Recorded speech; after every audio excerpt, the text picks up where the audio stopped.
ওনাকে যদি আপনি স্বামী হিসাবে মানেন মামুনি, তাহলে জোরে একবার বলেন আলহামদুলিল্লাহ। বলেন। আমি মানি না। সব কিছু হয়ে গেছে, অনকন মানি না, তাহলে কেমন হইব?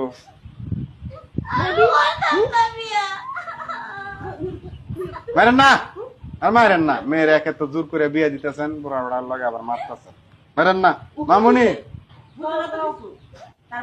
জামাইয়ের অনেক টাকা পয়সা আছে, কান্নাকাটি করেন না। একদম চুপ, আমি যে লোকটা শুনবি একদম নয়। মা তুমি পরে সারা জান লগে দিবা, আমি তারে বিয়া করব। ওর কাছে তো দিয়ে বসতে হবে, অন্য কোথাও দিয়ে দিতে হবে। চুপ। বলেন বলেন বলেন বলেন আলহামদুলিল্লাহ বলেন এই, বলেন। মা এবং করো না মা, তুমি আমার মা। কবি, আরে আপনার একটু বুঝান না, দিকে তামসা দেখতেছেন, বুঝান একটু মেয়েটারে। তুমি আসলে মারে একটু বুঝা না। যাতে মা এই, চুপ থাক।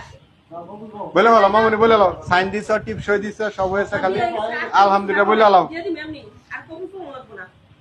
15 লক্ষ টাকা কাবিন ধার্য করিয়া 10 লক্ষ টাকা উসল স্বর্ণ বাবদ 5 লক্ষ টাকা বাকি রাখিয়া আব্দুল মান্নান সাহেবকে যদি তুমি স্বামী হিসাবে মাইনা থাকো, দূরে একবার বলো আলহামদুলিল্লাহ। মা বলো বলো। হ্যাঁ ক আমাকে বেলা শেষ, আমরা যামোগা। আমরা এগুলো কান্নাকাটি দেখতে আসিনি।